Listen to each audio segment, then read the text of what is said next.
Esporte na TV está de volta e vamos começar falando do Clube Esportivo, que aí estamos se passando da segunda semana do mês de julho, iniciando o segundo semestre, e ainda não foi definido a data das eleições para presidente. Claro que antes tem que ser eleito o presidente do Conselho Deliberativo, mas está na hora do esportivo começar a se movimentar, a se mexer, para que o presidente que assuma tenha tempo de montar o elenco, montar a sua comissão técnica, enfim, de trabalhar para a divisão de acesso do ano que vem.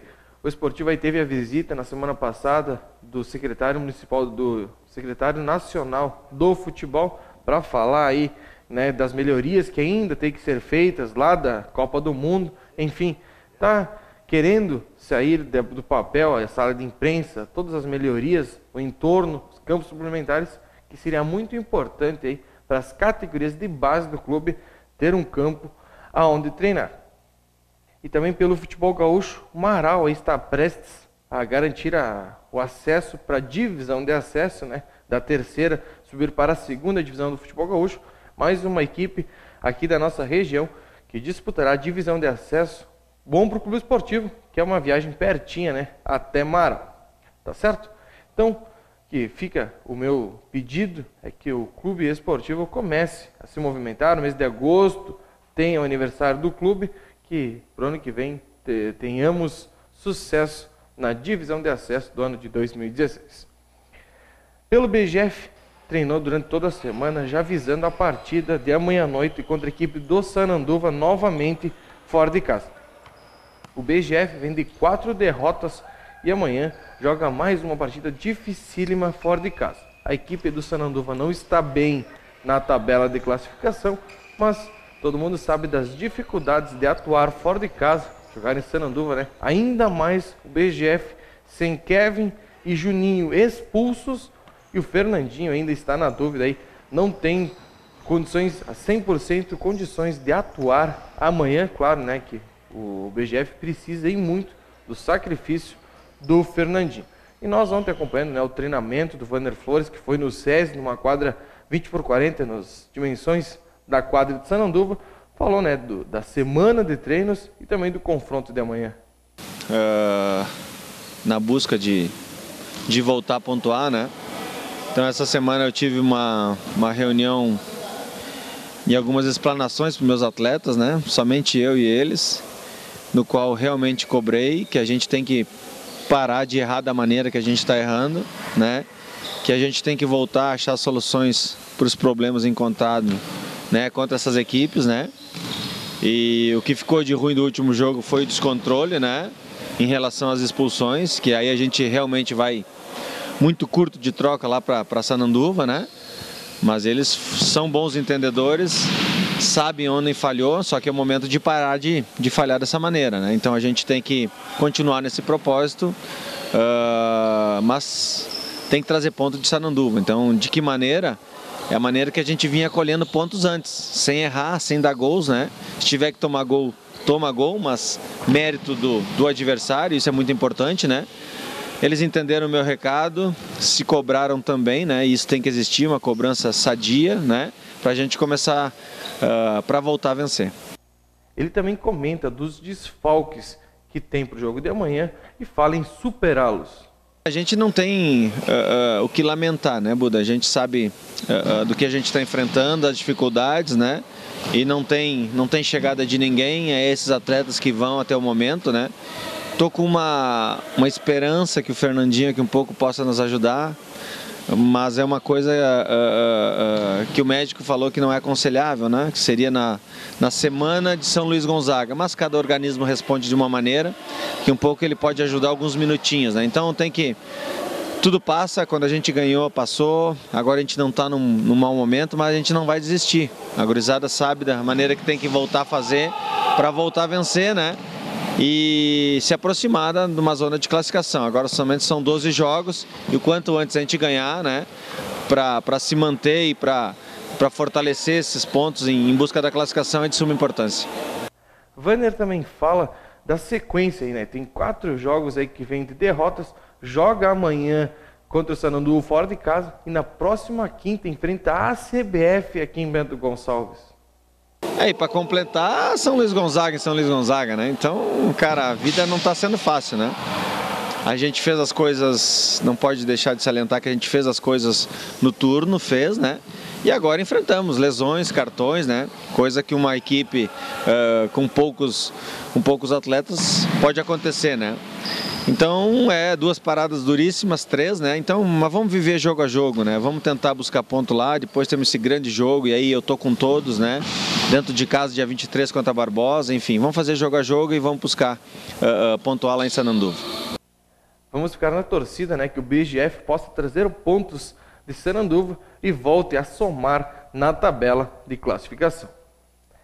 Pelo Farrapos, que vem de vitória fora de casa contra a equipe de São José, estreia amanhã pelo Super 8 aqui em Bento Gonçalves contra a equipe do SPAC, a equipe mais antiga do rugby brasileiro, a atual líder do Super 8. Venha Bento Gonçalves e tomara que o Farrapos consiga fazer frente e vença mais uma, né? Já que venceu pela primeira vez o São José, que possa vencer pela primeira vez o SPAC amanhã, 15h30, na Montanha Antiga. Mas, além desse confronto, vamos conferir a terceira rodada completa do Super 8.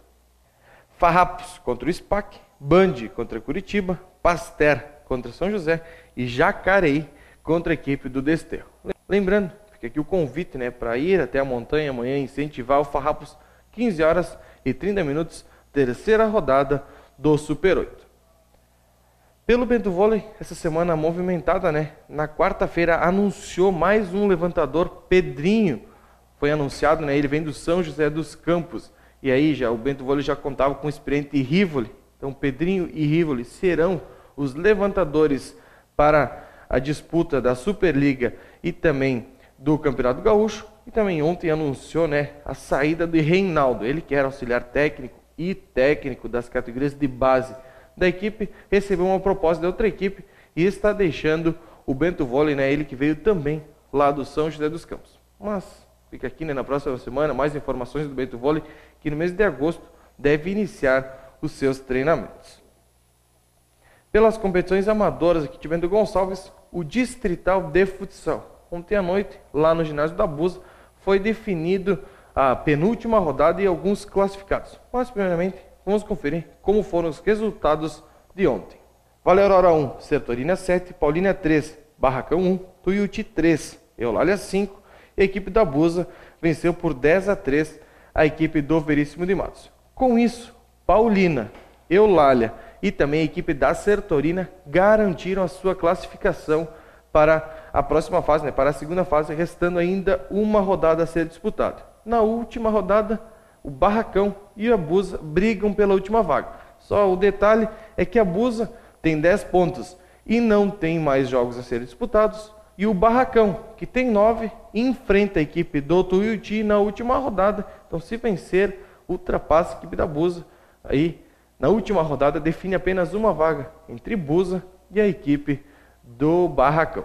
Pelo masculino livre, e mais uma rodada hoje à noite, né? Em 2 ginásios, no Barracão e também em Faria Lemos, a 8ª rodada do masculino livre. Aí algumas equipes já podem garantir a sua classificação antecipada, né, para a segunda fase também no masculino livre. Mas vamos conferir como serão os jogos de hoje à noite.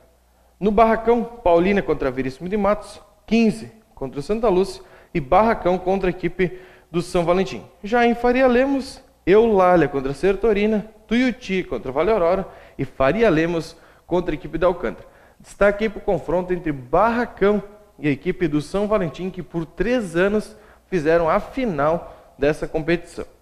Pelo feminino, amanhã à tarde, mais uma rodada, né, que acontecerá lá no ginásio da Paulina. Também pode definir aí os classificados nessa categoria feminina. Pelo distrital, só que de futebol de campo, mais algumas movimentações, o Flamengo fechando em seu elenco, contratando os jogadores, o Barracão também, apesar de não ter mais a parceria com o Fernando e com o Ali, vai disputar, e a equipe do Estrela são as equipes que vêm se movimentando mais. Eulália disse que vai com os jogadores da casa, mas o que eu quero chamar a atenção é que o número de equipes pode cair um pouco mais. O 8 da Graciema e a equipe do Lago Azul de Tamandaré estão na dúvida e não confirmaram ainda a presença. Então não temos número exato, né, isso no quadro A, de quantas equipes irão disputar essa competição.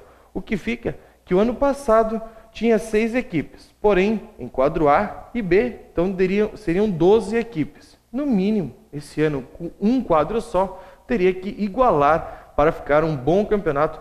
Enfim, a Secretaria tem que estar de olho, tem que estar indo atrás das equipes para não deixar acabar o distrital de futebol de campo.